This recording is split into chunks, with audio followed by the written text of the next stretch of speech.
Fermez les yeux, laissez-vous porter par le vent du temps, le souffle des légendes, vous ouvre les portes d'un univers où les mythes se mêlent à la réalité, où chaque histoire est un voyage. Chaque dimanche après-midi, le pasteur et son fils de 11 ans sortaient dans la ville pour distribuer des brochures d'évangélisation.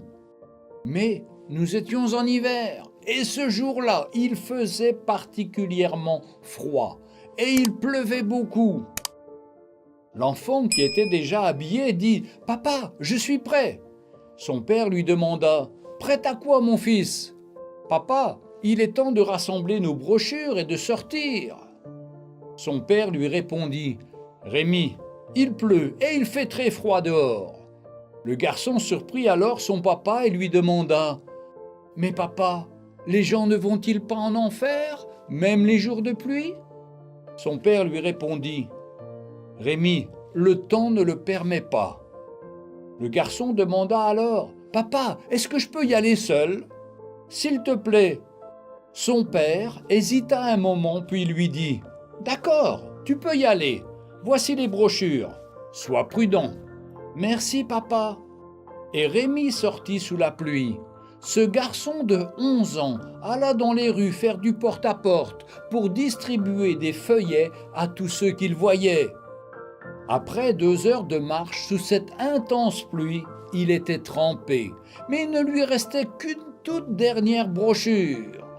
Il s'arrêta au coin de la rue, cherchant à qui il pourrait remettre le feuillet. Mais les rues étaient totalement désertes.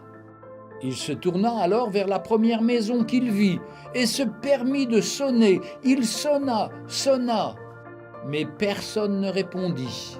Il sonna encore, et toujours personne, aucune réponse. Enfin, Rémi décida de partir, mais quelque chose l'en empêcha. Encore une fois, il se tourna vers la porte et se mit à sonner et à frapper fort. Soudain, il entendit quelque chose qui remuait là-haut sur le balcon. Il sonna de nouveau et cette fois, la porte s'ouvrit lentement.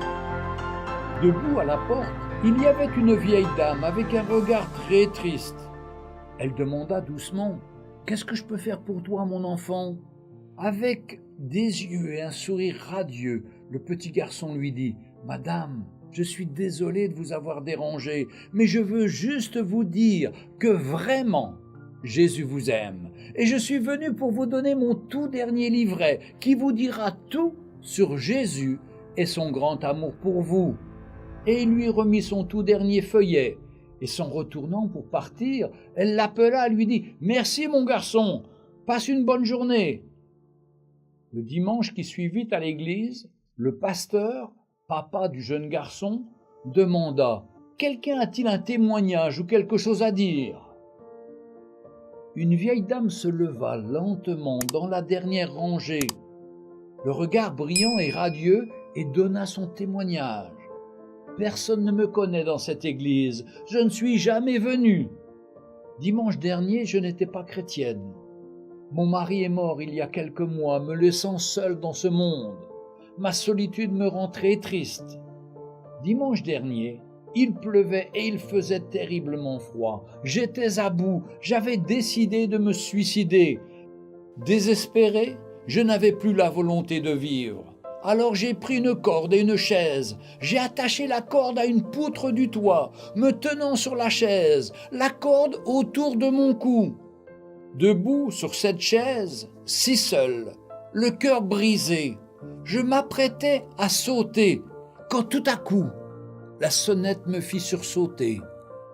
J'ai alors attendu 1 minute, espérant que celui qui sonnait s'en irait.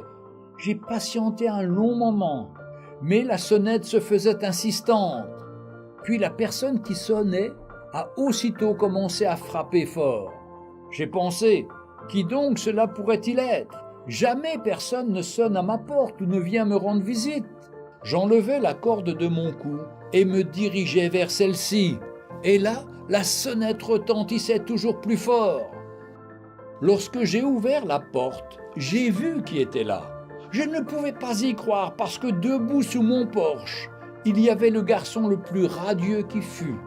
Il ressemblait à un ange. Jamais je n'avais vu cela dans ma vie. Son sourire, oh, je ne pourrais jamais vous le décrire. Les mots qui sortaient de sa bouche donnaient à mon cœur qui était mort une espérance de vie. Il s'écria d'une voix de chérubin, « Madame, je suis juste venu ici pour vous dire que vraiment Jésus vous aime. » Et il m'a donné cette brochure évangélique que je tiens dans mes mains. Et le petit ange disparut dans le froid et la pluie. J'ai fermé la porte et j'ai commencé à lire chaque mot de cette notice. Je suis remonté au grenier pour récupérer ma corde et ma chaise. Je n'en avais plus besoin. Aujourd'hui, je suis une nouvelle personne heureuse, appartenant au roi des rois. Puisque l'adresse de votre église était sur le dos de cette brochure, je suis venu ici pour vous dire personnellement merci à l'ange de Dieu. Il a épargné mon âme d'une éternité en enfer. Il y a eu des acclamations dans l'église, et les chants de louange et d'honneur au roi des rois résonnèrent dans tout le bâtiment. Le pasteur descendit de sa chaire et se dirigea vers la rangée de devant, où le petit ange était assis. Il prit son fils dans ses bras en pleurant de façon incontrôlable. L'église passa un glorieux dimanche. Elle n'avait probablement jamais vu un père si plein d'amour et de fierté pour son fils. Dieu le Père avait également permis à son Fils, Jésus-Christ, d'aller dans un monde froid et hostile pour venir sauver ces créatures rebelles. Et quand il revint, après sa résurrection, il le reçut alors avec une joie indicible. Et toi qui m'écoutes, sais-tu qu'il est venu aussi pour toi, pour te sauver de ta vie misérable et triste? Jésus t'aime et il veut te sauver. Veux-tu l'accepter? Alors faites avec moi cette simple prière. Seigneur Jésus, pardonne mes péchés. Je sais que je suis un pécheur, que je fais plein de choses mauvaises. Je veux te demander pardon, car je sais que tu es mort pour moi, sur cette croix, à ma place, pour me pardonner et pour me sauver. Je t'accepte comme mon Seigneur et Sauveur. Viens habiter en moi, change ma vie, je veux te suivre. Merci Seigneur Jésus.